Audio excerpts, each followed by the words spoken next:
सत साहिब भाइयों और बहनों, आज के इस वीडियो में हम सुनेंगे राजा परीक्षित का उद्धार किस प्रकार हुआ।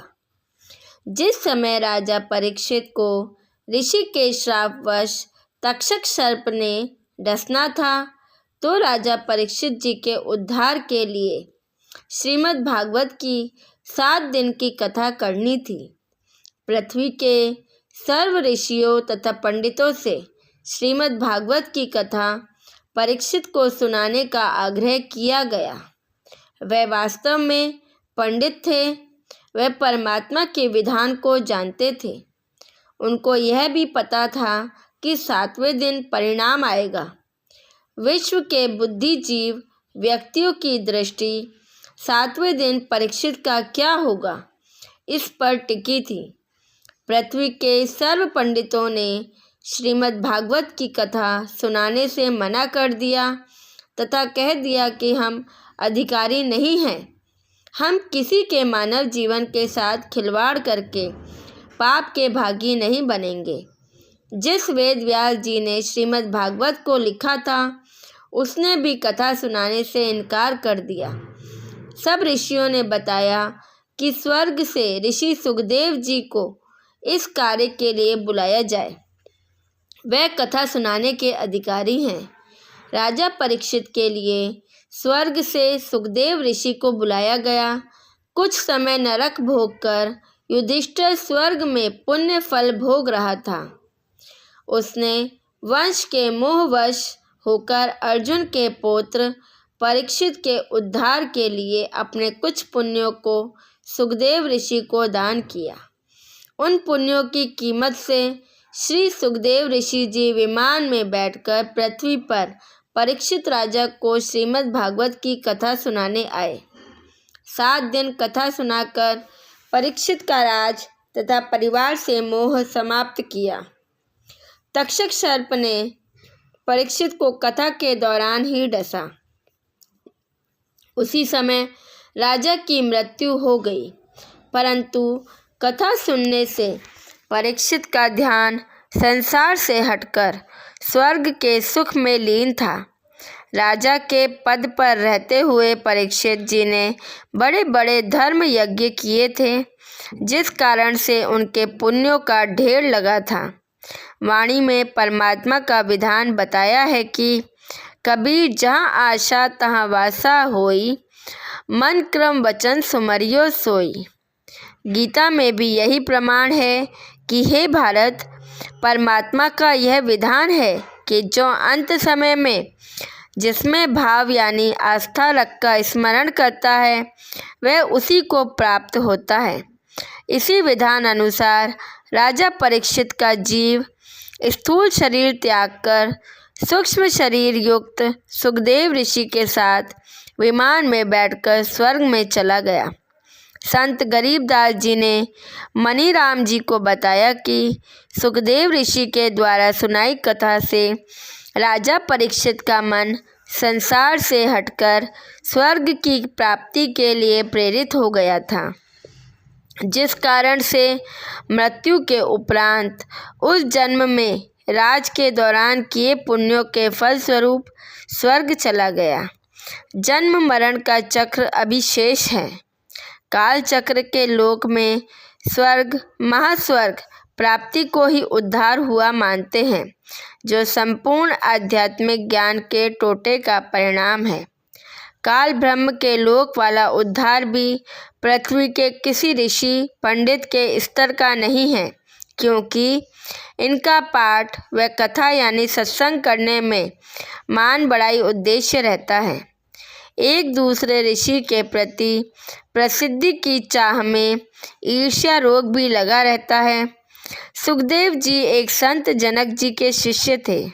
राजा जनक को पूर्ण परमात्मा कबीर जी मिले थे। उनको सोहम नाम जाप दिया था।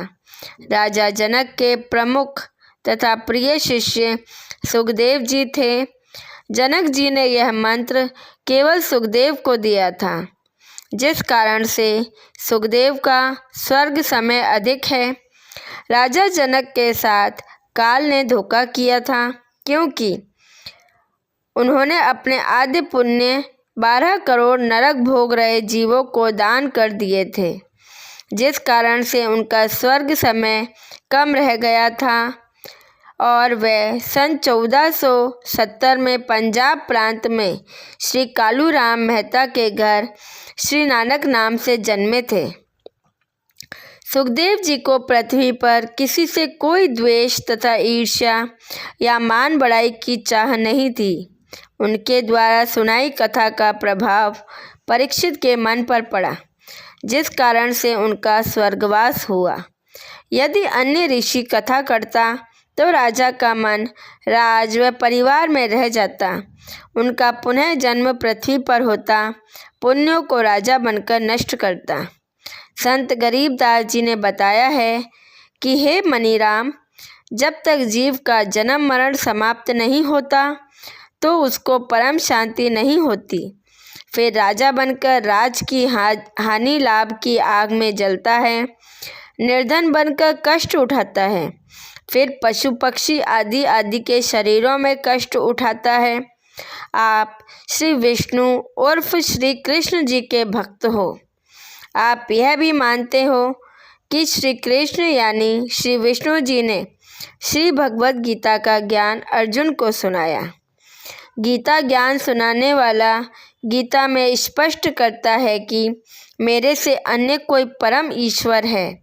हे भारत, तू सर्वभाव से उस परमेश्वर की शरण में जा। उस परमेश्वर की कृपा से ही तू परम शांति को तथा सनातन परम धाम को प्राप्त होगा। गीता ज्ञानदाता ने बताया है कि जो साधक जरा तथा मरण से छुटकारा यानी मोक्ष प्राप्ति के लिए प्रयत्नशील है, वे तत्ब्रह्म से संपूर्ण अध्यात्म से तथा सर्व कर्मों से परिचित है। गीता में अर्जुन ने गीता ज्ञान देने वाले से प्रश्न किया कि जिस तत्ब्रह्म के विषय में कहा है वह तत्ब्रह्म क्या है। इसका उत्तर गीता ज्ञानदाता ने बताया है कि वह परम अक्षर ब्रह्म है। गीता ज्ञानदाता ने अपनी भक्ति करने को कहा है जिससे मेरी प्राप्ति होगी, और गीता के अध्याय 8 में उसने अपने से अन्य परम अक्षर ब्रह्म की भक्ति करने को कहा है जिससे उसकी प्राप्ति होती है। गीता के अध्याय 2 में गीता ज्ञान बोलने वाले ने बताया है कि अर्जुन, तेरे और मेरे बहुत जन्म हो चुके हैं, आगे भी होते रहेंगे। गीता के अध्याय 2 के श्लोक 17 में जो अविनाशी परमात्मा कहा है वे 3 पुरुष बताए हैं। क्षर पुरुष तथा अक्षर पुरुष का वर्णन है, दोनों नासवान बताए हैं।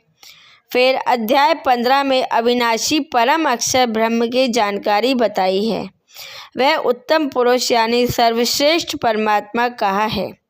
वही तीनों लोकों का पालन पोषण करता है, वास्तव में अविनाशी है। गीता में गीता ज्ञान देने वाले ने स्पष्ट किया है कि तत्वदर्शी संत मिलने के पश्चात परमेश्वर के उस परम पद की खोज करनी चाहिए जहाँ जाने के पश्चात फिर लौटकर साधक संसार में कभी नहीं आते। उस परमात्मा की ही भक्ति करनी चाहिए जिससे संसार रूपी वृक्ष की प्रवृत्ति विस्तार को प्राप्त हुई है, यानी जिस परमात्मा ने विश्व की रचना की है। संत गरीबदास जी ने मनीराम को बताया कि परम अक्षर ब्रह्म यानी तत्ब्रह्म की भक्ति मेरे पास है। यदि आप जी को पूर्ण मोक्ष करवाना है तो दीक्षा लो और कल्याण करवा लो। मणिराज जी को गीता के सर्व श्लोक कंठस्थ थे, तुरंत समझ गए और दीक्षा लेकर पाखंड त्याग कर कल्याण करवाया। धन्यवाद।